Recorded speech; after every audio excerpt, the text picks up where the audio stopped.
हाज़रीन इकराम, गज़ल का मतला और चंद अशार पेश खिदमत है, मुलाज़ा कीजिए। आज़र तेरी तराश से पत्थर समर गए। क्या अच्छा मिसरा है।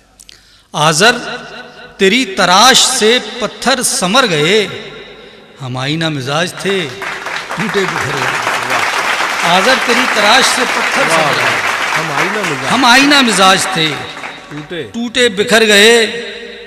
अब सोचते हैं इससे तो बेहतर कफस ही था, अब सोचते हैं इससे तो बेहतर कफस ही था। ऐसी भी क्या उड़ान के सब बालों पर गए, वाह वाह वाह। ऐसी भी क्या उड़ान के सब बालों पर गए। और हम हो गए तबाह जमाने के खौफ से, हम हो गए तबाह जमाने के खौफ से। महफूज थे वो शख्स खुदा से जो डर गए, हम हो गए तबाह जमाने के खौफ से। महफूज थे वो शख्स खुदा से जो डर गए। और ये एक शेर और देखिए कि बढ़ने लगी खलीज मेरे उसके दरमियाँ, बढ़ने लगी खलीज मेरे उसके दरमियाँ।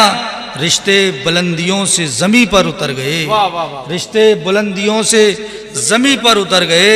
और इंसान बेज़मीरी का उन्वान बन गया, इंसान बेज़मीरी का उन्वान बन गया।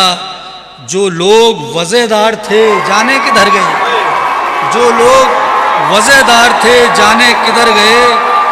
और जिस जा जुनूने शौक़ ने रोके मेरे कदम, जिस जा जुनूने शौक़ ने रोके मेरे कदम। सालेम उसी मकाम पे रस्ते ठहर गए, सालेम उसी मकाम पे रस्ते ठहर गए। एक